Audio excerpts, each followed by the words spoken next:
So it's like the double album version. It's like the Beatles' White Album of John Cullen Investigates right here. Extra length, but we've got so much to cover. So let's just get right into it. Where do you want to resume? All right, so let's just recap. So what we just learned is that using the audio from the video that Jason got from Bartholomew, we were able to do the crack thump analysis, come up with 78 yards. When I did the crack thump analysis on the video next to Frank, came out to 75 yards. And when we figure out the intersection of those two radii, it's where Jason has got some UAVs flying around, which is a rather uncomfortable thing. It's like, well, in that space, 30 seconds or, it's later, it's like, well, what are you doing here? Returning to the scene of the crime just to see, what's all this about? So we got a bunch of videos queued up, and then you're going to take us real time into Flight Radar and show us more about this aircraft. But why don't we show people sort of like how what did I find? Where did this all come from? Because somebody figured this out, it wasn't me. And then somebody else shared this other guy's work without really giving him credit. So I still don't know who's the guy who kind of figured this out. And whoever it is a hero. And this has been shared with, the Office of DNI or whatever. So let's go to spyplanesaga.move. And let's watch this together with the audience so that we're all kind of on the same page. Because this is what I saw. And I was like, what? What? And then Jason's going to take us there in real time. So let's watch this together. Discovered a few days ago relating to a particular jet and what it was doing on September the 10th. This particular jet, its registration number is November 1098 Lima. Okay, that is a Bombardier Global 6500 that goes by a call sign in the United States Army and publicly within air traffic communication as Axel 10. Okay, a quick backstory: this particular plane has been outrigged with the United States Army. There looks like a spy program called Athena and Hades. Here's another article that's talking about the Hades program, how it's going to modernize aerial military intelligence. And it's got these these private jets that look like private jets but are far from private jets. They're spy planes. This spy plane requested permission from the control tower at Provo Airfield to descend to an incredibly low altitude and surveil the university 3 hours before the assassination. So we're going to go to the archive data here, and we're going to go back to September the 10th, 2025, and this jet took off from Fort Bliss, El Paso, in Texas, for a destination in Montana under call sign Axel 10 at 7:47 a.m. local time. When the jet gets to the Provo, Utah area, the jet loses significant altitude and speed and communicates with the tower, which I've downloaded that communication, where the pilot identifies himself as Axel 10 and requests a flyby of the Provo airport to then continue on to its destination in Montana. The tower grants the request, and the jet slows down and lowers to an altitude of 5,425 feet. Okay, I'm gonna zoom in. Right outside over the lake of Orem, Utah. Why this is significant is at this very moment, Utah Valley University is right here. This ISR spy jet is right here. It's flying at 118 knots, which is essentially the stall speed, the minimums, at an altitude of actually 600 feet when you take into account Orem's altitude of 4,767 feet above sea level. After spending 50 minutes on the ground at his destination in Montana, the jet returned to the scene of the crime, just in time for the assassination. And this time, it got even closer, moving at stall speed again, and flying even lower. The jet continues on, and then, once again, as it approaches the Salt Lake, Orem, Provo area, it calls to the tower, it lowers, it slows, and it requests for another flyby over the Provo airport. However, at this point, coming home, right here, the timestamp of the jet at this very moment is 12:48 Mountain Time. So Charlie Kirk was assassinated right here at Utah Valley University, a distance that is about 2 miles, where the spy jet is once again flying at this time about 335 feet in altitude and at about 130 knots. This is not where they dispatched something with an emergency order because Charlie was shot and they're trying to get assets in the area quickly. This was set. This was pre-done. And there's really no way to get around the fact that this jet was flying in the area 3 hours and 8 minutes before. I really don't have any explanation for this. Pretty good explanation, though. I mean, so we don't know who that guy is. That's incredible detective work right there.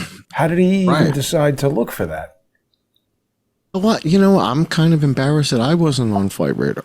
I mean, but who would think to be looking for a jet flying around where somebody's getting shot in a courtyard at a college? How did you find that? You go to That's flight somebody radar. blowing the whistle, man. So he releases that video and he's not interested in... That's somebody blowing the whistle on this rogue group who knew that that was happening and put it out as like, hey, this is weird. I just found it on the internet. I'm not criticizing the person, but I'd love to get him on the show. If it turns out... I don't think you're ever going to find out who that is, I would think. Oh, I don't know. All right, net, it's real. All right? And you went to flight radar. We're going to show everybody that. Let's see. We've got one or two other things.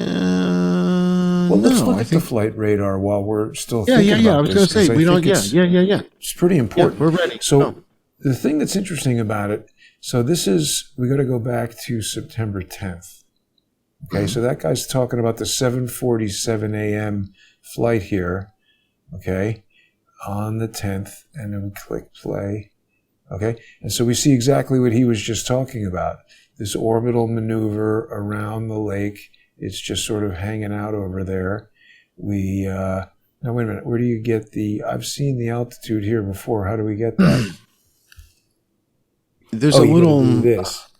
You gotta move it. You slide that, right? And now you'll see the plane. And it's showing the numbers there. So it's going, so people can see this right here, 7,000. So as its normal flight is, 38,000 feet, and then it gets down here, 12,000, 11, 10, 9. It's getting real low. In the lower left corner, there's 3 little buttons in there.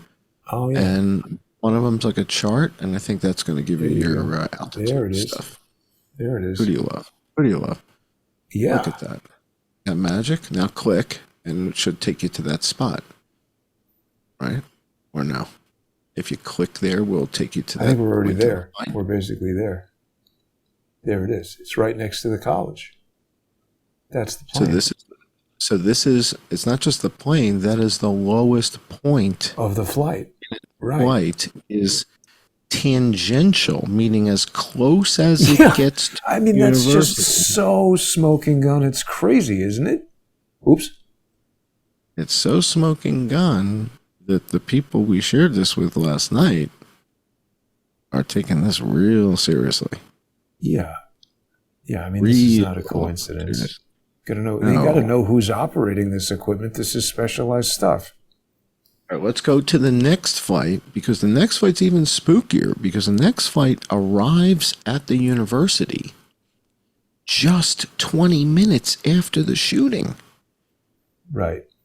So you're talking about Same day, September 10th. It's going to be a little late. 4? Oh, yeah, because it's here. It is. This is it. Yeah. Right? And looks like it, right? Looks like it. Yeah. Is that it? That's it. Is this different? Same flight? Is this the same flight or a different flight? No, this is now 5:27. This thing, well, let's go. UTC. It's on UTC time. Oh, right. Right, which is like Greenwich. But yeah, it's a different loop around the thing. All right, so show everybody this time. It comes in and it does what? Now it comes in and it comes in off the mountains and it flies down the valley, dips down, and look how up, dude, 335 feet above and the it's lake. down to 125 knots. This is... And now the stall speed for this, I don't mean to correct the guy because he did great work, but it's Bombardier. It's a French-Canadian manufacturer, not Bombardier. That confuses people because then they think it's a bomber. But Bombardier, the actual stall speed is not disclosed. I looked into it because to me, the wing design, it's reminiscent of the 727, which was like that was the first commercial jet to use variable wing geometry, where people have seen this out the window of a plane that you fly on. When you're taking off, the flaps or the ailerons or whatever they are will spread out and make the wing larger so that the surface area of the wing creates more lift as you're taking off. Then when it's flying, they shrink down the size of the wing to reduce the drag, and that allows for the aircraft to be more efficient in its different states of flight. I would imagine that this thing has the ability to have a very low stall speed by doing things like that. And I mean, here it is flying around at 125 knots. That's got to be pretty close. And for people who don't know, the stall speed is the speed where the thing stops flying and starts falling out of the sky. Falling, right. Yeah. Well, actually, when I was monkeying with it earlier, I got it to a point where it was at 118. Yeah. So I got it down to 118 knots in there somewhere. I don't know when exactly. Here's but 123. Yeah, so I mean, dude, they're going slow as molasses and as low as can be 20 minutes after the shooting. Really weird. And 3 hours before.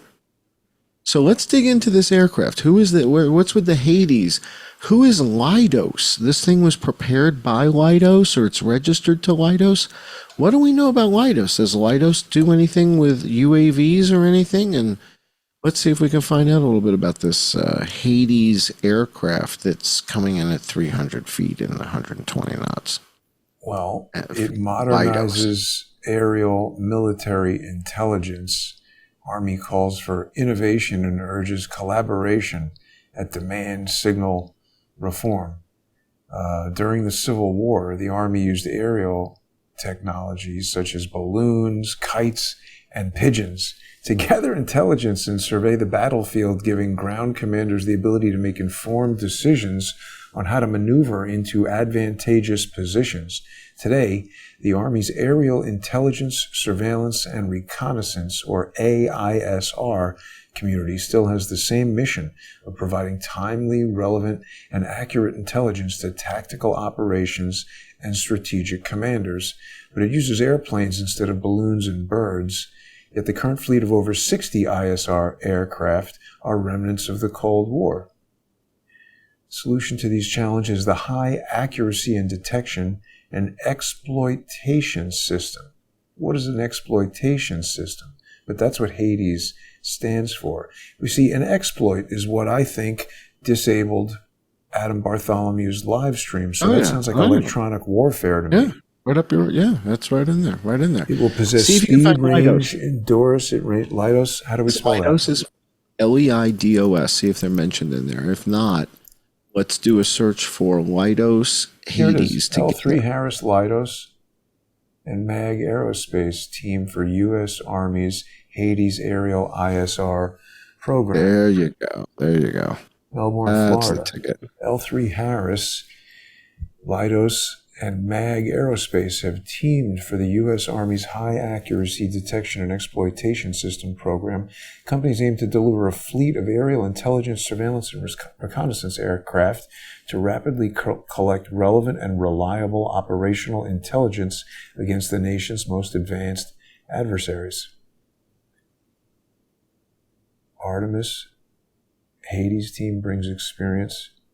MAG Aerospace leads the Army's Athena R program with teammate L3 Harris to develop ISR aircraft. Each program is expanding the Army's knowledge of deep sensing solutions to achieve its long-range precision fires. Its long-range precision fires modernization priority. Well, I mean, they're not going to tell us what the capabilities of this are. It's all classified, but obviously this is, the most sophisticated aerial intelligence equipment available, I would think. And we got a bunch of UAVs flying around. And so again, it's not like this is a conspiracy theory. Charlie Kirk was killed. Nobody on the scene is aware of what you found. Nobody who was there knew there were drones flying. Nobody's like, what the hell was that? Nobody's aware of it. They're going so fast. Can you do the isolation? You showed everybody the other day that the one that we just saw was only on the screen for 4 frames, and that's 4/30ths of a second, and that, like, when you hit it in real time, like, we don't even see it. Like, You're right. That's why people think it's a bug, because it looks like a fly just went by. It's like, what the hell was that? You don't even see the damn thing. But if you stop the video like Jason did and you isolate it, like, damn, that looks just exactly almost like the same one we saw in Butler, doesn't it? Kind of, doesn't it? I mean, it does. We never really were able to prove what that was in Butler. Let's look at 2 things, because, so first of all, yeah, this is the one that's got the 2. There's that thing driving around smoking, which Palmer Luckey was desperately trying to say it's leaving compression artifacts. Without getting too complicated about what he's talking about, all I have to point to is, and we should look at what I did with that guy, Brandon, or whatever his name is. What was his name? What he was doing last night. We don't see anything else leaving those compression artifacts. So that looks like smoke to me. And every, Eagle or whatever we saw should be doing that if it were a compression artifact. So the thing that you're talking about, John, it really zips across. It's coming here towards the end. There it is. That's what I'm saying. It's like instant. Nobody sees it in real time. Nobody's even aware. Take it back to its first frame. Walk us through one at a time. All right, That first frame was when one of our patrons, somebody's watching now, one of our patrons said, that looks a lot like the one Jason flying all over Butler, doesn't it? It does. And I was like, I guess I got to ask Jason. I mean, come on. I mean, it does. It really does. Now, so there's something else that so here, this is what I wanted to tell you, John. This is actually pretty important. So yesterday we had this guy, what the hell is his name? Let me find this, because we should look at this too. And this will help people understand what we're talking about. I put up a Twitter mega thread yesterday. This entire exercise has been pretty useful because, I've done a lot of this stuff, but I haven't really examined, loads and loads of tiny little objects flying around in the sky. And so this was almost like a study of a certain kind of imagery. So this guy, Blake, that's his name. Blake puts up a video that went mega viral. And let's just look at Blake for a second. Blake, oh my God, this guy had 4,000 subscribers yesterday. Okay. So they had I blocked him because this guy's an absolute idiot. I had him blocked initially, and he put up this video that got like 1 million views yesterday because George Webb and Ryan Mata were like, oh, everybody follow this guy Blake. He found all these drones. It's interesting because they didn't say anything about the video where I found drones. And what does he say right there? Look at what he says. He says 16 times drones were spotted on the live feed. Okay. And he then published his list of timestamps where he says there were drones. So what I did, I spent all of yesterday doing this, and I was getting pissed off, but it turns out that it was actually useful. So I went to every single one of the timestamps that he pointed out, and I want to point out the differences, because you might look at this and say, well, that kind of looks like the thing that we just saw zipping across in the video, but there's something important that's different about this.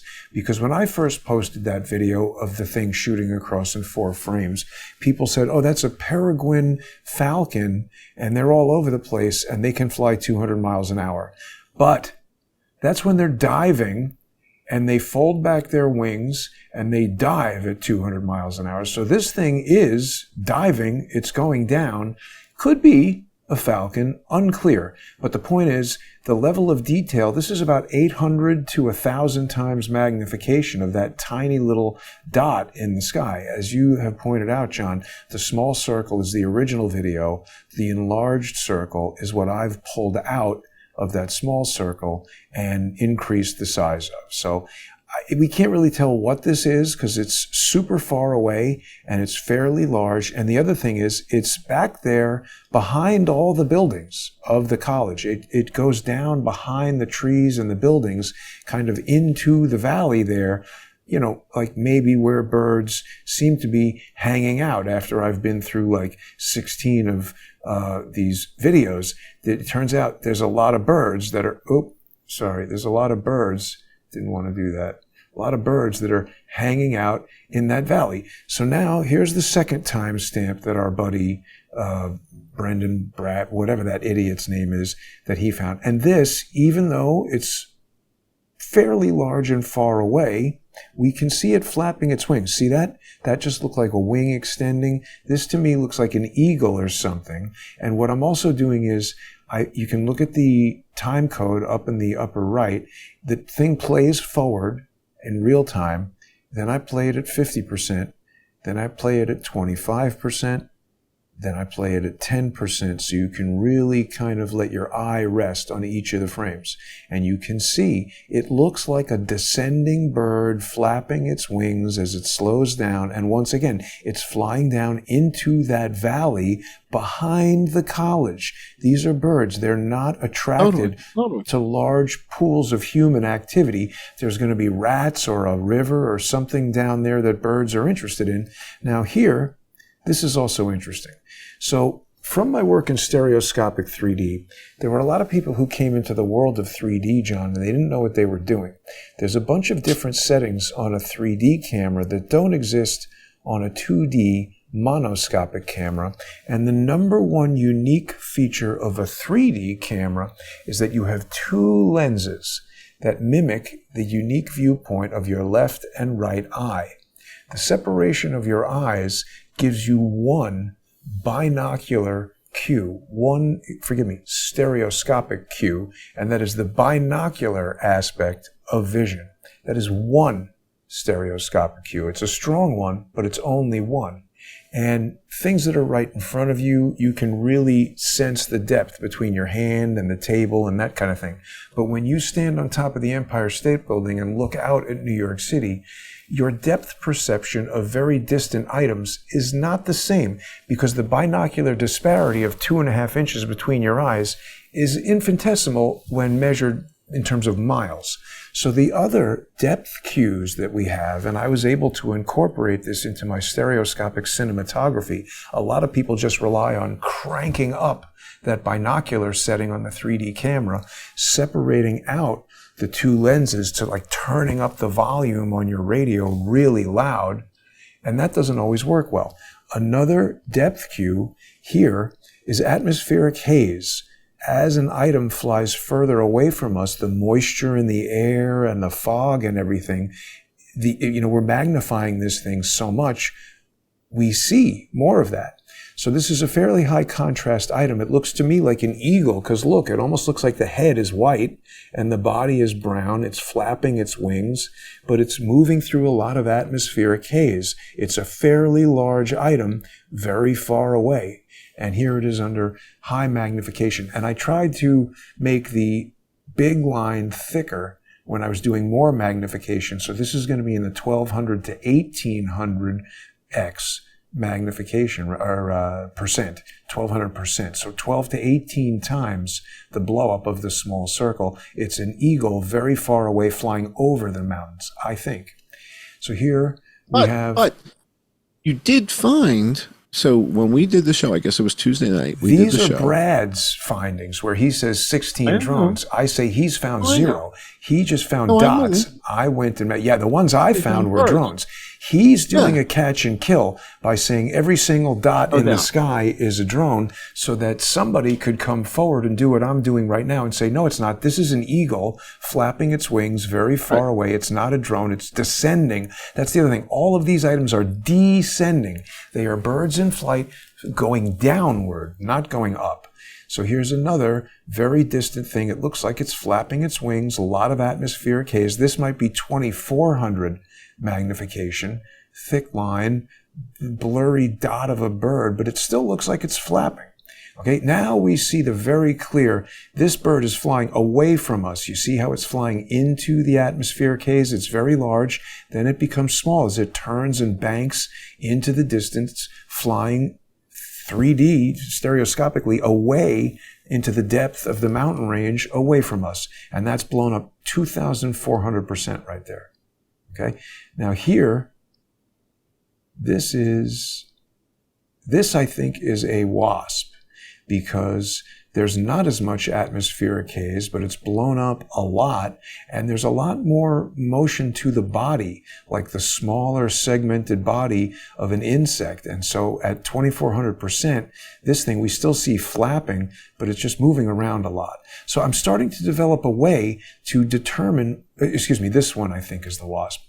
We see it flapping a lot more and the body moving around a lot more. And this is the thickest line on the big circle. You see that? So this is 2,400% segmented body moving around as the thing flaps. So we've developed now a library of objects in the air at this location, photographed with this camera. We start to get a sense for, here's another wasp. And we can see not as much atmospheric haze, not as much magnification, but it's still small and blurry. That's not an eagle. And this is moving up, but it's flapping its wings like crazy as it moves up. So we've got certain characteristics that these things have. Now, this is something that our buddy thought was a drone, but I disagree, because he thinks it's coming out of a vent here. He's wrong about that. It's coming from its first position, just off camera here. So the first frame that it appears in is here. The second frame is here. And this is just, I think, an insect. We see the wings flapping. It goes far away and it's off into the haze pretty quickly.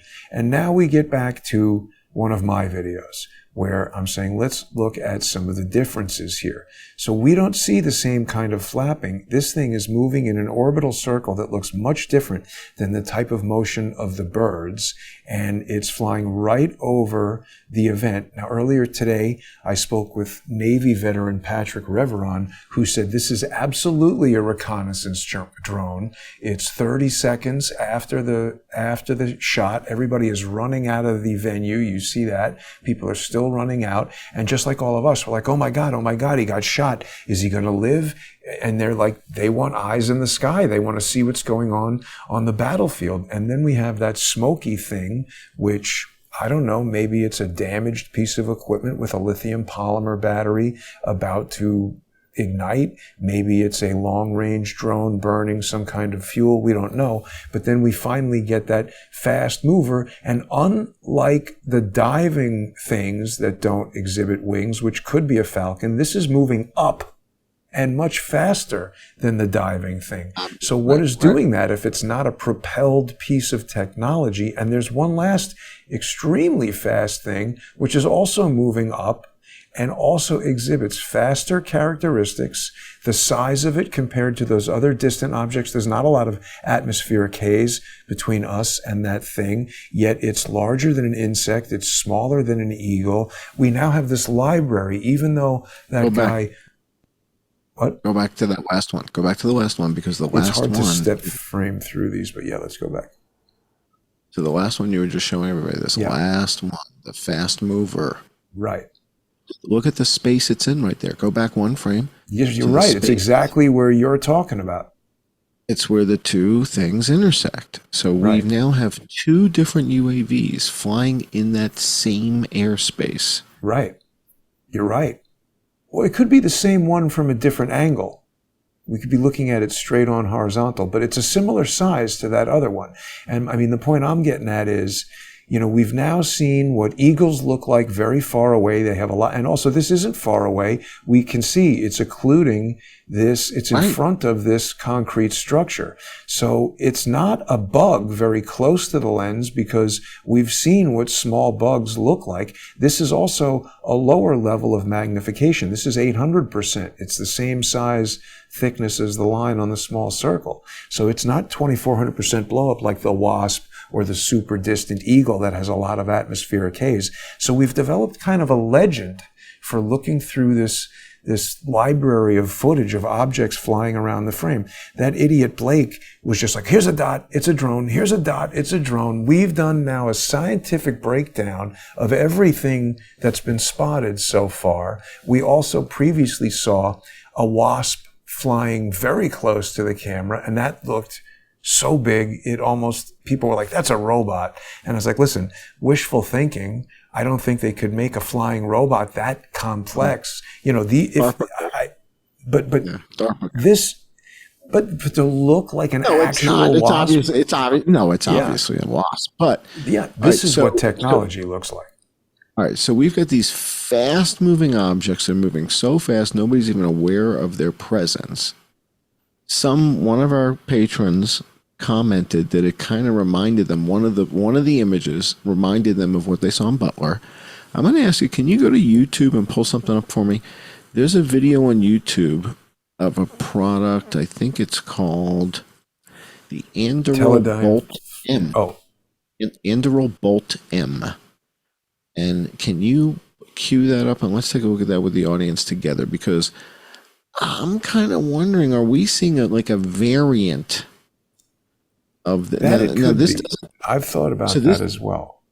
All right, so this doesn't necessarily implicate Anduril, because Anduril sells to all kinds of different organizations, but is what we're seeing in Utah, is what we saw in Butler, a sister product? So this is Bolt M. Is there a Bolt R and a Bolt T right? And the Bolt R, you don't really talk about that one in public. Yeah, right. They could have products they haven't told us about yet. So let's watch this. Let's watch this together. Let's take a look at this.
This one appears to be equipped with a grenade type. Yeah, some sort of explosive charge. All right, so this is one option. This is the Bolt M. All right, so I'm more interested in the Bolt R, but we'll talk about that variant in a minute. This one has, watch how this one works. A potential Bolt R. There is not one that we know of. Right. I'm going to help design one if they don't know. Watch this. Watch the BBs. It's like swordfish, man. Yeah. Remember swordfish, right? Pretty crazy. All right, so now, might there be a version of that rather than... Oh, I'm sorry. Yeah, I mean, that's the point. There could be any number of... Something's wrong with your camera. There you go. It could be any number of classified UAVs.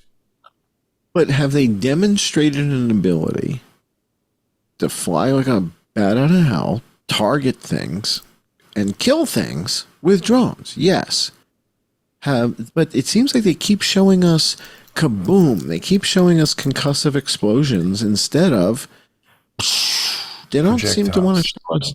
Yeah, they don't seem to want to show that to the public. They don't want to show anybody the fact that. Yeah, we don't have to blow everything up. Just blowing stuff up is kind of loud and, makes a mess everywhere.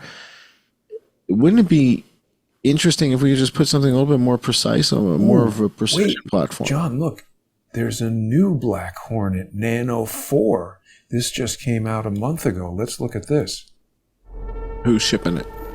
Teledyne FLIR. Love it. Let's order one. Yeah, it's probably $200,000. It is. The audio mix is all the way to the left.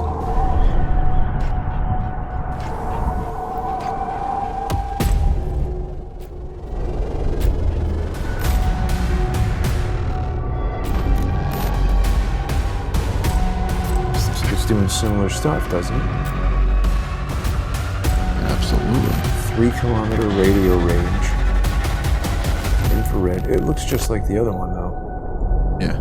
So for those of you not familiar, this is a 6-inch long UAV that sells for $200,000 from FLIR. Our military uses them extensively, and they're $200,000 a piece, and they're 6 inches long. But they're really well made, though, Jason. They're really well made, and they come with a 2-year warranty. It's going to last, right? Yeah, exactly. It comes with a 2-year warranty. So, if you want the extended warranty for $270,000, we'll give you the 5-year warranty for $270,000. Now, just in case you crash your little Black Hornet. Does the Bolt M look something like what we're seeing? What about that other unit? What about the one with the gas power? What about the one you and I were looking at earlier today? Seems like it can shoot stuff. Yeah, there are. I mean, I don't want to do too much hunting around while we're on the show here, but the point is, we don't really know. I mean, I think we've established there are several items that do not match the flight profile or the visual profile of things that are obviously insects and birds. The birds all seem to be very interested in whatever is going on in the valley. They're not flying around the college students. They're not diving into a human-built amphitheater where there's lots of people running around screaming. They're not circling over that at any time. The whole time when there's no crazy activity going on, they're all over there. And so I was reading a little bit about this because I said, these look like eagles to me. The heads look white. The tips of the wings look white at some frames and the bodies look brown. And there are several species of eagles. Some live in Utah throughout the year. Some live there seasonally. And they said that they're going to congregate around rivers, and that makes sense. The birds want to drink. You're from New York. Fish. Of course, there's eagles all over. But my point is, they're not flying over towards buildings. Birds and eagles, when there's mountains over there with fish and water, are not coming over to where the college students are. That's a recon drone. And Patrick Reveron said, absolutely, they're there to see if the mission was completed and to, by the way, if you have a 240 frame per second camera on that, you do one orbital and now you've got hundreds of images of the site to look at. You don't need to, if loitering over it is risking exposing your thing, you just one orbital and you're bugging out back to the base or the plane or whatever it is. Oh yeah, and this is what I wanted to show you as well. Now we don't necessarily have direct evidence of this, but this is interesting. DARPA, your favorite people, have this demonstration. And look who's there. Leidos. It's Leidos. Yes. That's who made the unit. This is in-flight drone recovery. So you can launch this drone. It carries out its mission. They release this little thing. And this is 5 years ago. This was published to the public. So what capability do they have now? You capture the drone on this little, thing that's similar to an aerial refueling device. Once this drone is captured, it retracts its wings, so it becomes, I guess, more, manageable to suck it up to the body of the aircraft. and now you can recover a drone in flight into your aircraft. So if you've got a drone that can fly 200 miles an hour and some sort of recovery system that deploys out of your aircraft with a stall speed below 125 knots, now we start to understand how some of these aircraft might be able to intercept drones in flight. And there's something else I wanted to show you here. We've got some images of our buddy, the whatever this thing is. Let me get these open for you to take a look at. What is this thing called again? The Bombardier 6500 Global, whatever it is. Okay, so here's the jet. Wait, that's the money shot. I don't want to show you that right away. So here's the jet. Okay, now we can see certain features. Obviously, most of the capabilities of the military version of this jet are classified, but there's two of them. And, just like I could go buy a Mustang from Ford and you could tell me, well, the Ford Mustang, it's 400 horsepower or whatever. I put it in my garage. I could start putting turbochargers on it and make it do all kinds of things that a regular Mustang doesn't do. So here we see the jet, and this is our actual aircraft. This is N1098L, and we see it with the landing gear down, and you can kind of see where those landing gear are relative to the rest of the features of the jet. They're where landing gear are. There's 3 sets of gear, so the thing lands and it's nice and stable. They come out of the wings or something under there, right? You can see they're going to fold up during flight, and then they go down into those doors in the wings, right? Yep, we see the landing gear all over the place. But then we have this one image of the jet. Look at this. What's that? That's not where the landing gear were coming out. That's right in the middle of the body of the jet, and we've got an open door right there. What could come out of there? Is it a winch that could suck up a drone that could fly right up to the jet? What is it? That would be conspiracy theory. This is a special program with Dunkin' Donuts and Ben Affleck. You get coffee through that. Right. It's top secret. But what do you think of that, John? Have you seen that? Skiff? Have you seen that door before on the jet? Isn't that interesting? Oh. Yeah. And by the way, this is, again, I'm not hypothesizing. Yeah. That's the exact aircraft. That is the exact aircraft. That is the aircraft that comes down to 600 and 300 feet. Now we know it's got a door in its belly. This is the Hades aircraft. And we've got, so right now is our count 4 or 5? Because I thought so you're saying the 5th one is not actually UAV, so we're still at 4 identified. What 5th one? Well, the 5th one was identified by Blake, right? Right, and we thought it was coming out of an event, and then we were like, no, it's not coming I never thought it was coming out of an event. I said it's not coming out of an event, and he gave me some asshole comment. And then that asshole comment caused me to start looking into everything. I think he's identified 0 drones, 3 bugs, and everything else is an eagle. All right, let's take a look at the video I sent you called "What Did Zeb Find?" Yeah, I like that. Let's see if it's. I think he found the reflection of one of your zippity doodahs. I agree. It's not a supersonic event. That's what he was hypothesizing. Now we are going to show Charlie is seen getting shot in this video, so people who don't want to see that. Only once, and it's not him bleeding out or anything. It's just. I got an idea. Shot. Why don't I put you over Charlie, because that's not even the area of interest in this right now, or do we not want to do that? Yeah, put me over Charlie's head. Yeah, block Charlie's head and shoulders with me. Can you do that? Yeah. There you go. All right.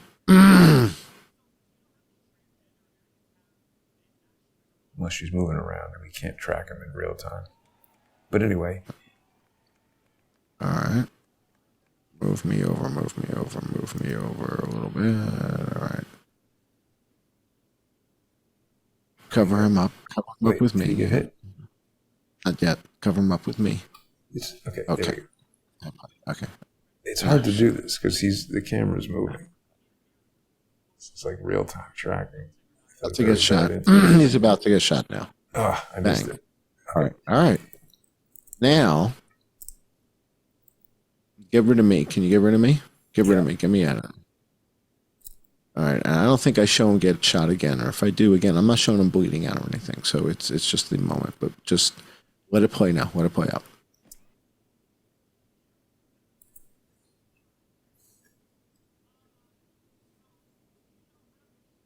That's just a bug.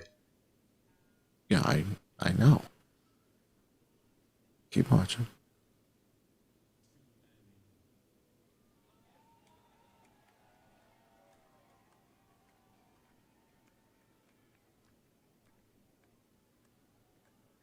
Yeah, there's a lot of activity up by that window. That's my point. So baselining is what you do with the birds and the bees and the Right. the wasps.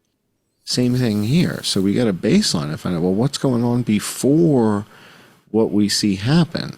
And do we see a bunch of insects flying around? Yeah, do. we actually do. Yeah, Yeah. we do. And so is what we see, but I don't think it is. So look what happens up here. He sees some sort of a flash frame that he was hypothesizing in our show the other day is a bullet breaking the sound barrier. But I have a number of issues with that theory. Here, there's something, I've got the video that he sent me on here. Let me bring that up a second because I want to show you some things that I found in the video that Zeb sent. Here, Charlie Kirk shot. So this, let me just get right to the, so Zeb was saying that he thought there was something breaking the sound barrier here. Let's see if we can zoom in on this. Can we get the sound? Counting or not counting gang violence? Great. Okay, so you see that? There's a flash right there that he, the other day, was saying, oh, this is, I'm going back and forth, back, forth, this thing in the window. And he was saying, oh, that's a bullet breaking the sound barrier. But there's so much time between that and the shot. It doesn't match. There's no way. That's not a good. It's not. No. Now I want to show you something else we're going to see Charlie get shot here. So people who don't want to see this, don't watch. But you got to watch this. And this is really something.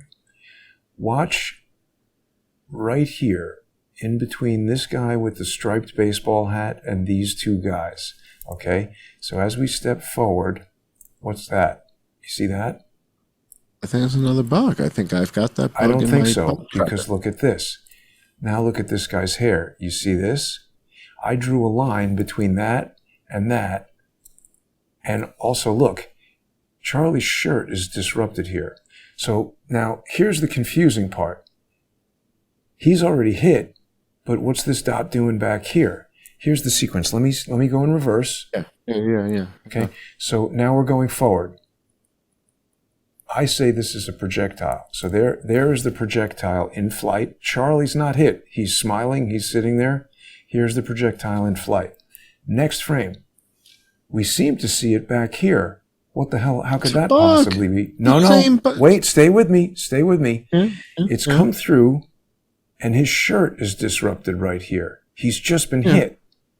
This is an MPEG artifact because what's happening, I allege, is that a projectile is being launched at 330 feet per second. And I calculated this with ChatGPT. It would travel from here approximately to here in 1/30th of a second if it's going between 200 and 300 and something feet per second, which matches an 8mm ball launched from an air gun or like one of those crossbow compound pistols. And what might happen if a ball is shot just below the base of his skull, it could come out through the front of his neck and go down the front of his shirt. There's another angle where there's a huge disruption on the front of his shirt, and I think it's a steel ball going down the front of his shirt. An item going 200 to 300 feet per second would slow down tremendously once it entered his body. It would go in a weird, wild direction. It would come out the front of his neck, possibly, catch the collar, cause it to spring up like this. The shirt, it's no longer traveling fast enough to even tear the fabric. It just gets caught in the shirt and falls down in his pants. Then he falls down. That's why nobody in front of him gets hit. That's why there's no splatter coming out the front. There's no splatter coming out the back. And the reason we see this dot back here, it's not a bug. It's a perfect line between this, and the base of his skull. This is an MPEG dot, an artifact left here because the camera is the MPEG compression See, what happens inside the camera is every frame is captured. And we already have established... Where did it originate? Where'd that BB come from? Where did it somewhere originate from behind the tent. I don't know. Somewhere behind this tent. Not the camera here. No. You showed it going this way. Wait. I'm confused. I thought it entered the front of him. You showed it behind him? No. See, here it is. What I allege is this dot represents a projectile that's fired from something behind this guy's head at a level of sound that's so quiet that, I'm thinking, one of these crossbows, or I don't know. I saw some videos of compound bows firing metal balls that were virtually silent. We don't see any of that. But we don't see evidence of that, and we have cracked evidence pointing to your drone. I'm not saying that those things didn't fire. I'm not saying that, a drone being there is possible, but I don't know. The thing is, there's something flying through the air here. And just stay with me on the explanation of how this trajectory gets drawn. In the camera, there's 30 frames per second being recorded. Every frame is captured. I have to stop you. I just showed you a bug flying around there. Not in a straight line. Not in a straight line. And I'm telling you, if this is that doesn't make it a ballistic projectile fired from an air gun. We have a cracked thumb. We have cracked thumb validated from two different things pointing there. We don't know what hit him. I'm not denying that those things were firing. Jason, we know he was shot in the neck with a bullet. And we hear it. We track it. The science is done. All right. There's no, whatever you see is not the bullet. You said it's before he gets hit. No. You see it there. This is different. This is a different time in the video. I'm talking about a different event. He's talking about something being shot over here. I'm moving in reverse now. We don't see what Zeb is talking about. There's bugs. There's the thing he's talking about. It's several frames before this. We don't see anything. Here's his event, okay? I'm not just advancing. See you and me. I just see you and me. Sorry. Here's the event in the window that Zeb is talking about. Right? Yeah, we're not talking about that. There's the event in the window. That's got nothing to do with what's going on down here. Charlie is still smiling at the crowd. So now I'm stepping forward.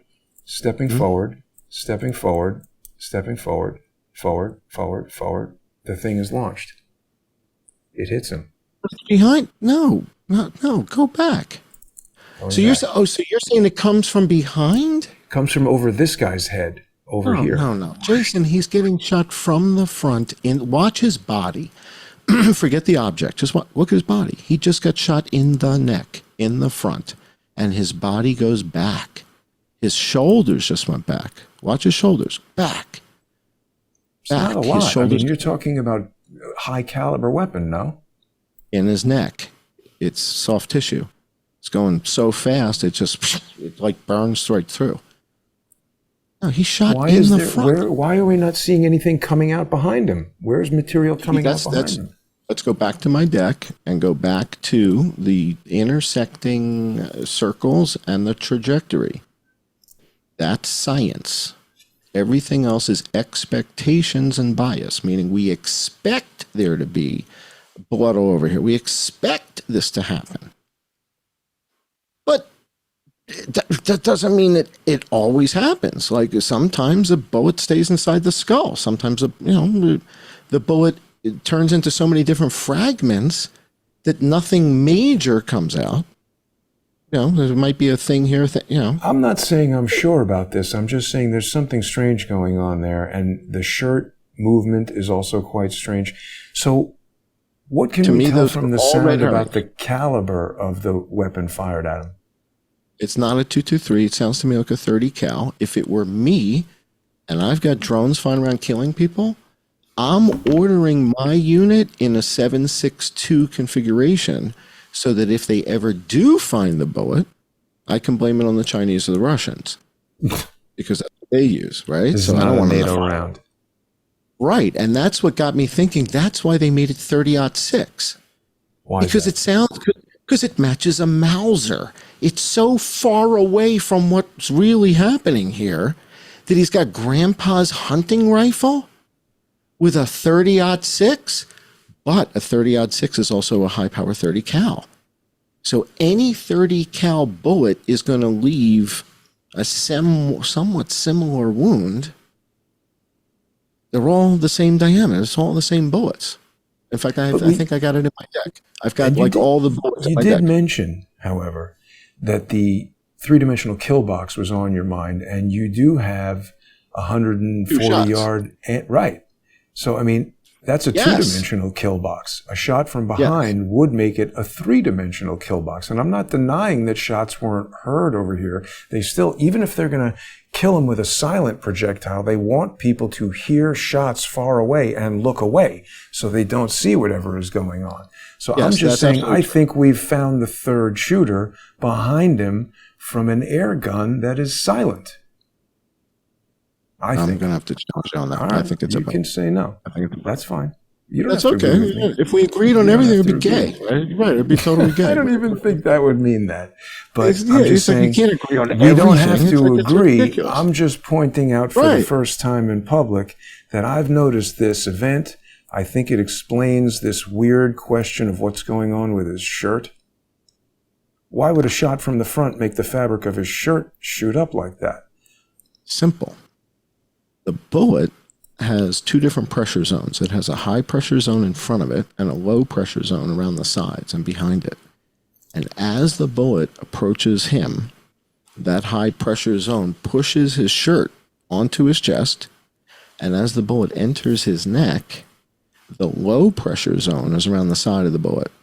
And that sucks the shirt up towards the flight path of the bullet. And that's what's causing all this disturbance that everybody thinks is wearing a bullet. Wouldn't that suck the shirt in a more generalized way? Doesn't this look like something pulling the fabric of the shirt? It's like a pinch on the shirt.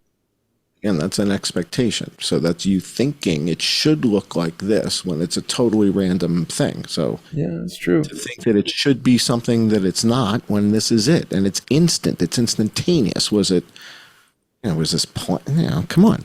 The guy got shot in the neck. The air pressure from the round, there's a high pressure, low pressure, sucks the shirt up into the draft zone and makes it flat against his chest when it first comes in, hits him in his neck, appears to fragment inside, meaning it doesn't go through and, it certainly doesn't brain bucket him either. Ask you a question. This isn't three positions of a ball here, now here, and falling down his shirt. One more time. Take me back. One more time. Ball here, ball here, ball here. Now falling down his shirt, and the shirt relaxes. No. Now he's shot from the front, and it severs the carotid, and that's why he's bleeding out in the front. The carotid is severed right here. Well, wouldn't that be severed where it was from the front or the back? But there's no evidence of a shot coming from there's no person with a thing.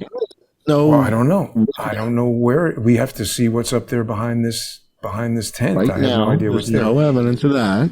But we do have evidence of crack thump at 75, 78 yards from these two microphones converging where you're showing us UAVs. This could be in the tent. Did you see Candace Owens today? What she said? She said she's seen the footage from this camera. And? She said there's no blood behind Charlie at all. That's her expectation.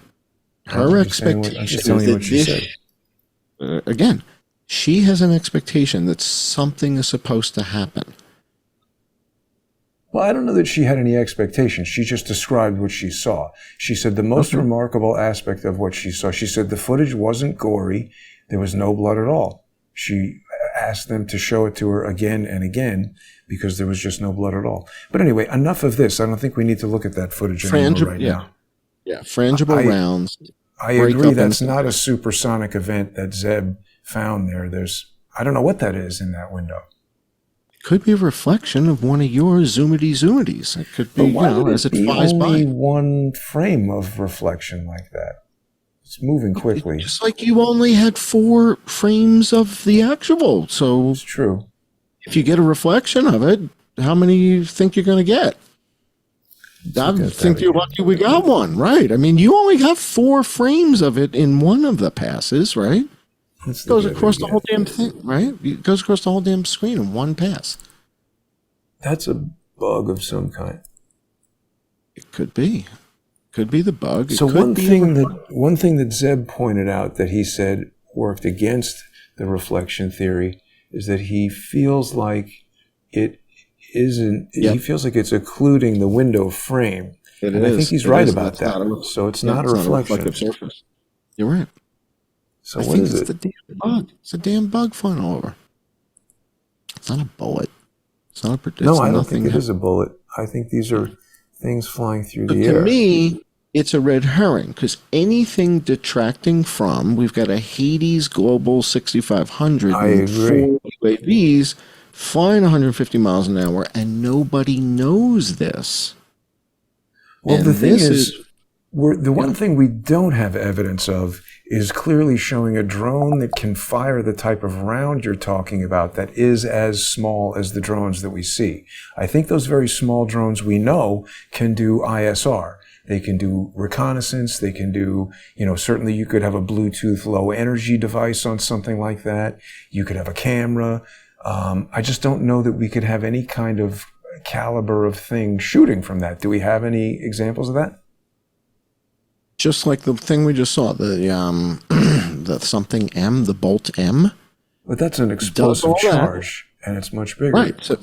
So if it's modular and you take the explosive charge off the bottom and you put on the 7.62 single round, it only fires one round, it has same targeting thing, but we don't want it to explode and send BBs. We want it to take one shot, at which point it will recoil backwards, probably fly back 6, 8, 10 feet, whatever it is, and disappear. I have to believe they have them. I have to believe they have them. That's the part where the stretch comes in, because drones that I've seen that can fire rounds are big.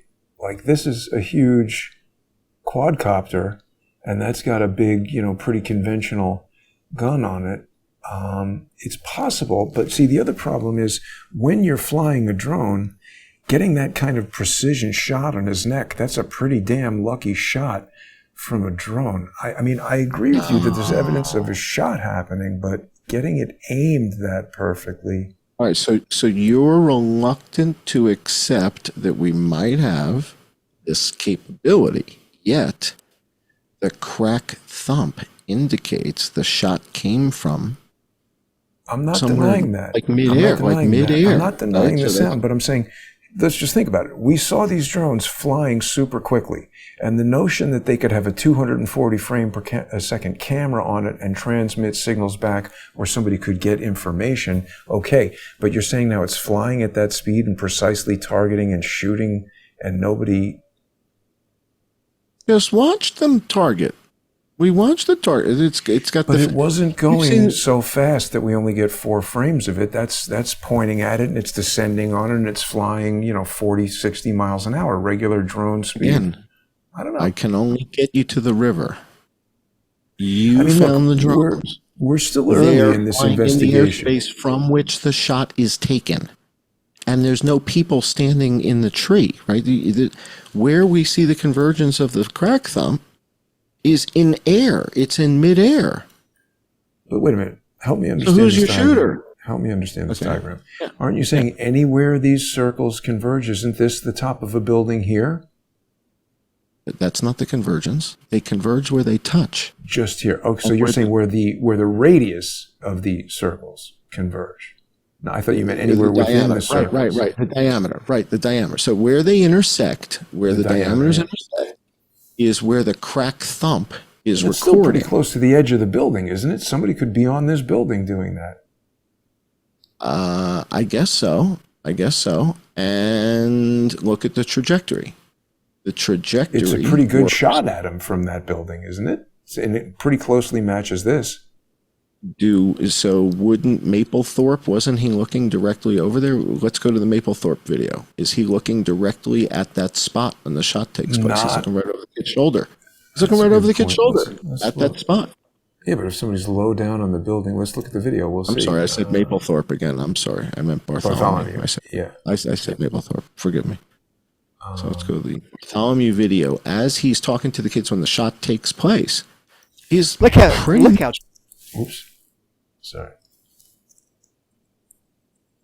I don't see it on my screen. I gotta find his video. I don't have it yet. Yeah, let's see.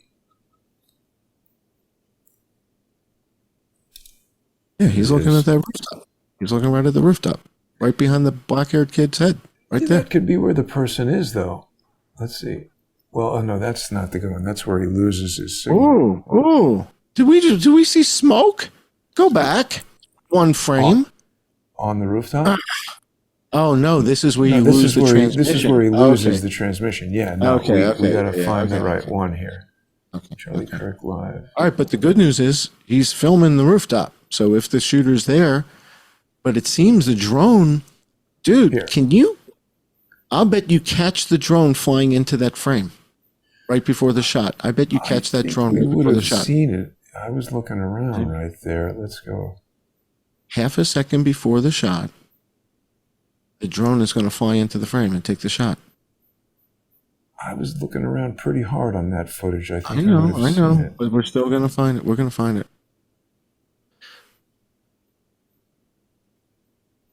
Now. It's coming. It's coming from the left.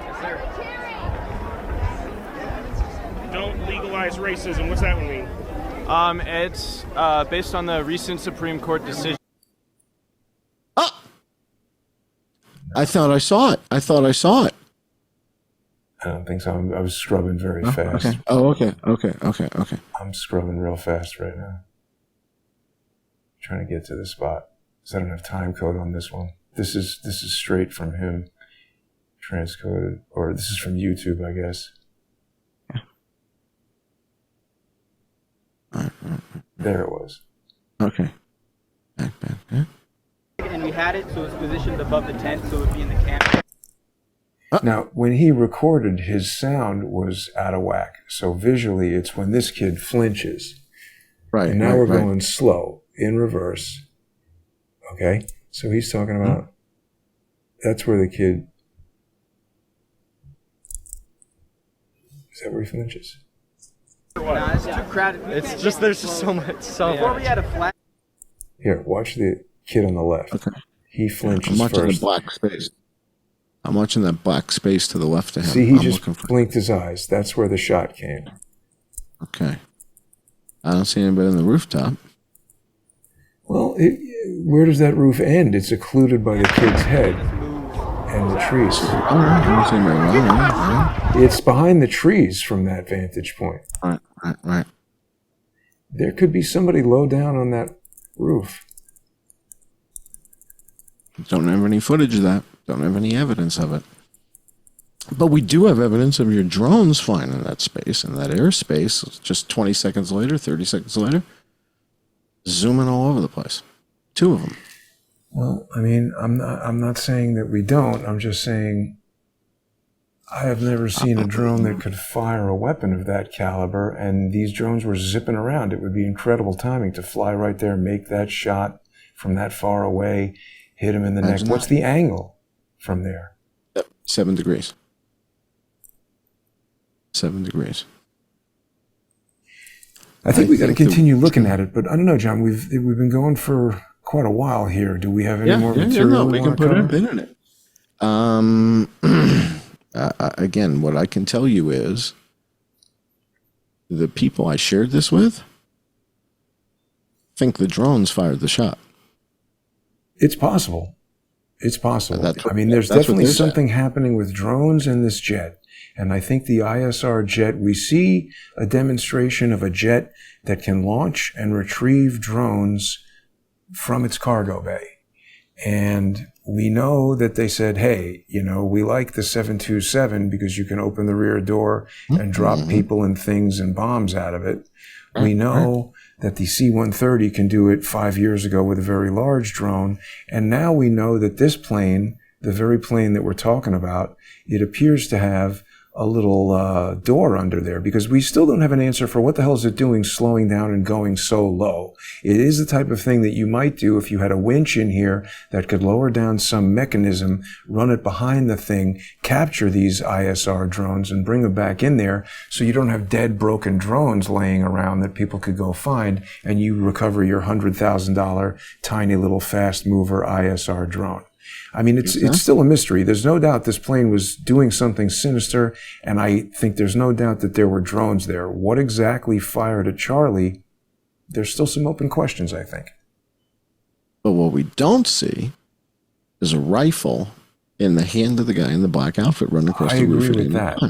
Clearly, meaning we don't obviously clearly see a rifle, reflecting like there's a rifle on it.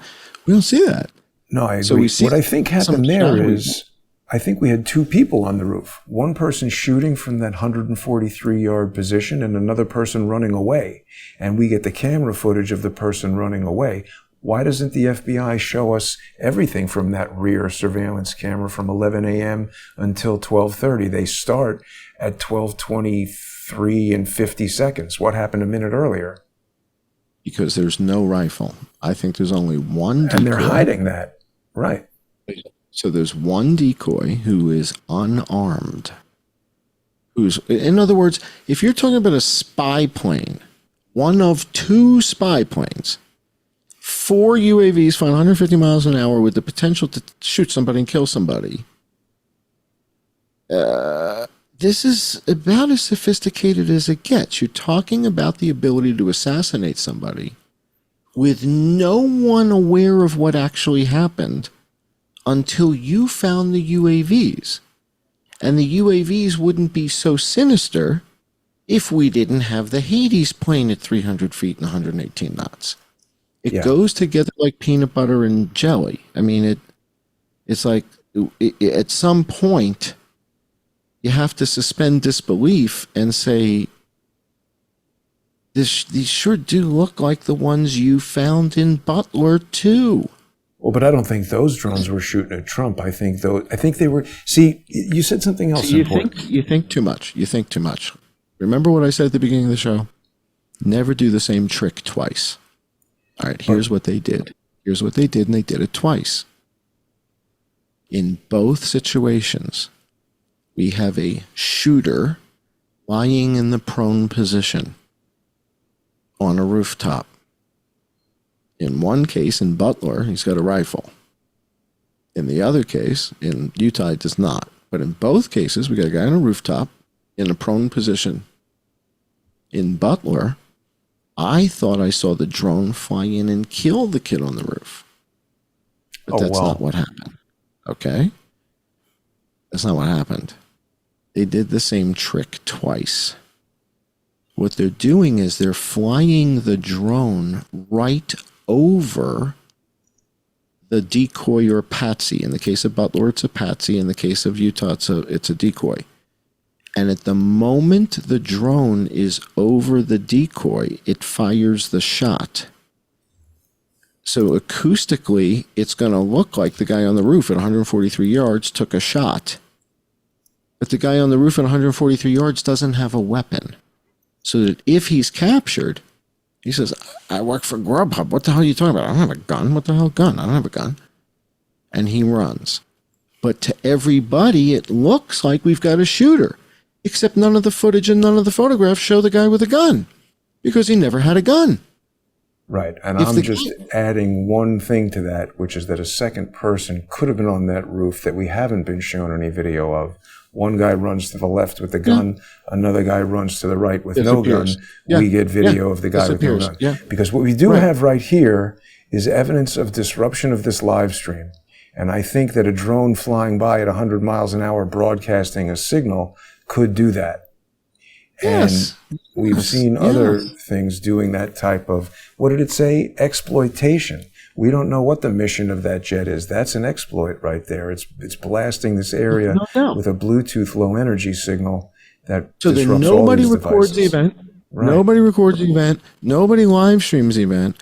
Nobody gets to capture what The sound. actually, Right. except for the fact that Mr. Bartholomew, did what he did in the backpack. So, and you explained it in the last show, is so that you did get the goods. You were able to find these bogeys or bandits or whatever the hell they are. And I'm telling you, the folks in the Office of Director of National Intelligence are taking this very seriously, to the extent that they're considering, again, the notion here is, if nobody knew this happened until you discovered it, it introduces a new level of sophistication and this possibility that Charlie was killed in this manner and nobody knows. And if that's the case, it makes Charlie's memorial service funeral this weekend pretty scary, man. Everybody who's anybody's going to be there. It's a huge security concern either way. Now, Well, so listen, let's do this because it's getting late here in New York, and I think we've covered everything for this week. We got to get some more original video evidence. See, that's another troubling thing. Where are these people? Why would somebody release from their phone a screen capture of 3 minutes of the bloodiest part of the killing, and then a week later not come forward and say, hey, I've been looking at the internet, and everybody's saying they want the original copy of the video, so here it is. That feels like a very they're showing us what they want us to see, and that feels very coordinated. Kash Patel is talking about Valhalla. You know, if they're suspecting that there's a rogue element that's controlling this Hades jet, what else does that rogue element control? well, again, they're suggesting, again, straw man hypothesis, is this the same group behind what we saw in Butler? And I think you might want to go back and revisit some of your Butler captures, because you get drone stuff all over the place in Butler. Well, remember what your key finding was there, John, that there was another gunfire trajectory, possibly from the trees. And we don't know. They never said we arrested a guy who was climbing around in the trees. And we did look at some of those remote operated turrets. So again, I think the purpose of the drones, a very likely purpose, is a aerial ad hoc network that coordinates automated weapons that need to fire at precisely the same time to confuse your calculations. You've got a guy telling you, hey, there's two events within 0.7 of a second. That sounds like electronic coordination to me. Absolutely. And I could see drones flying around 100 miles an hour coordinating electronics of fixed gun positions, but I just have a problem reconciling this moving gun making a shot. It's not complicated.